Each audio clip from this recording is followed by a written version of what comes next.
The Hokies and I need to have a talk. So let's talk, Virginia Tech. You have, for quite a while, been described by some in the college football space as a sleeping giant. Because there are some of us who don't even have to be that old, such as myself, that remember a time when Virginia Tech was a perennial preseason top 15 to 20 team that would play some high caliber non-conference games that were must-see TV, where Blacksburg would be on fire. Where has that program gone? Hasn't been around in a while. Last year was supposed to be the season. I bought into Virginia Tech last year. They were bringing back a lot of their roster from an improved and trending up 7-6 team. Brent Pry was going into his third year. He had his quarterback returning. The stars had aligned, and Virginia Tech let me down. Of all the teams that I bought into last year that I overvalued, Virginia Tech was in the mix. USC would be one of those teams. Utah had quarterback injuries, so I'm not going to put them right there at the top. Kansas falls into that category. Virginia Tech was a top 2 disappointment team for me last year. They weren't number 2. They were number 1. They were the most disappointing team that I talked about all season long because I picked them, perhaps infamously at this point, to go 10-2 last year. Why? Because I like their schedule, because I like their team, because I like their coach, and they went out and they let me down. It was disappointing. It was a letdown. I was scarred in some regards. Now, for some reason, Virginia Tech is doing a little to suck me back in. I'm not declaring them a dark horse ACC conference contender. They didn't quite scar me though as much as Hugh Freeze at Auburn did. Auburn should have been a way better football team last year, and they just weren't. Their quarterback play was abysmal, and their head coach is supposed to kind of hang his hat in that regard. Well, Virginia Tech couldn't win a couple of close games. But you also have to give them a little bit of leeway mentally. This is me talking to myself, by the way. Like, Spencer, you got to give them a little bit of a break. Kyron Drones missed a few games last year. They were 5-4 in the games that he did start. Okay, that's true. They also beat last year one of my favorite teams in the ACC for this year, Georgia Tech. Well, this is also a thing that happened. The problem that I run into with Virginia Tech, even though I'm taking them over 6.5 wins, if they go under that total, even if it's 6-6, a change needs to be made in Blacksburg. This is year 4. Last year was a disappointment. You now need to go out and prove it, Brent Pry. And the schedule should allow them to do just that, even though they're going to start with a loss in all likelihood. By the way, a lot gets made nowadays about the strength of schedule debate, the SEC versus the ACC and the Big Ten and the Big 12 and all, who's got the better league and who wins these games. We've all or SEC homers have forgotten that there were non-conference outcomes last year that did actually mean something and showcase how the gap between the SEC and everybody else is closed. An opportunity exists for the ACC to throw another jab in that regard in Virginia Tech's first game because they play South Carolina. That's my preseason number 5 team in the SEC in my own power rankings.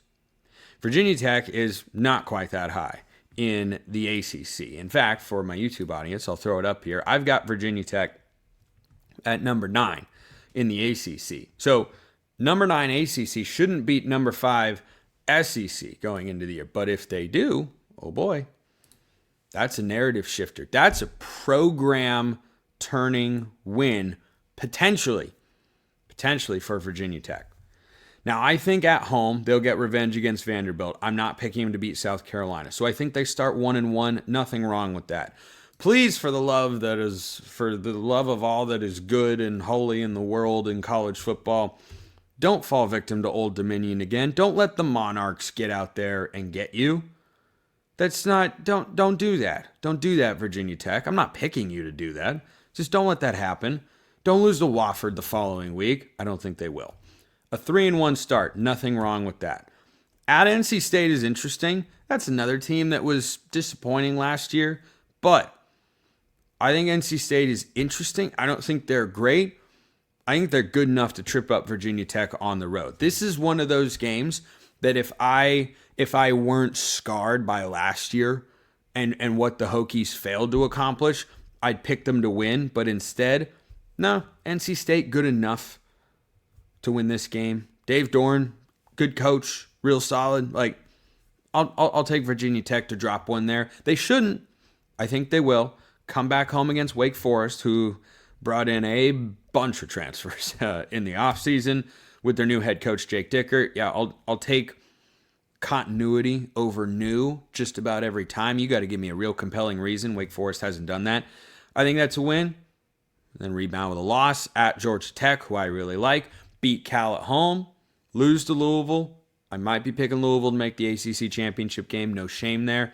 But here's where I think it gets real good. If you keep Kyron Drones healthy, if you get his passing numbers to progress, I mean, get him to 65% completion and a better touchdown interception ratio, please, and Virginia Tech could really have something here. At Florida State, I'm sure there are plenty of people, Virginia Tech, that are going to pick you to lose that football game. I'm not one of them, because I do not give Florida State brand bias respect the way a lot of people seem to be doing. That anyone, anywhere in the coaches poll voted for them in the top 25. I don't care if it was only 8 points. They shouldn't have gotten any votes. There is no other, or there are a few other, I should say, 2 and 10 programs from the year before that would then get top 25 votes. Like, I'm sorry, no. Virginia Tech was a better team last year. Florida State will be improved, no doubt. Give me Virginia Tech to win that game. I think between NC State and Florida State, Virginia Tech is good for 1 win and 1 loss. I think that's the most likely outcome in those 2 road games. So I'll take the win over Florida State, the loss at NC State.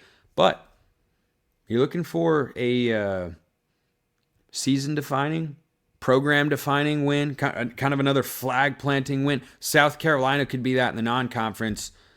I think Virginia Tech is going to have a little bit of extra juice. I think Enter Sandman will be a little bit louder when Miami comes to town after that debacle on the road last year. I don't think Miami's quite as good of a team as they were last year. They might be around the same. And Virginia Tech is, I think kind of sort of around the same. And, oh, wait, yeah, there was a Hail Mary that I think was called correctly, and Miami should have won, but also that means what? Yes. At home, I will take Virginia Tech to pull a little bit of an upset there before they win at Virginia final week of the regular season. So I'm not buying all the way in like I did last year with Virginia Tech and picking them to 10 wins and maybe in the ACC championship game. Nope, not going quite that far. But if you've got your quarterback returning again, and if you've got a schedule that works out, I think, pretty solidly in their favor, they do play a pair of SEC teams right off the bat. That's not easy. You get a split there. Vanderbilt is no slouch. Certainly Virginia Tech knows that.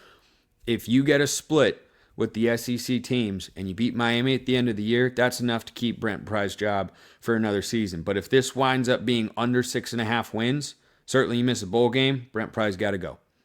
You go 6-6, I think he should. 7-5, you're probably okay. You'd like to, win a bowl game, get to 8, but you're probably okay there. I'll go 8-4 for Virginia Tech and half by what should be, hopefully, a solid season in Blacksburg.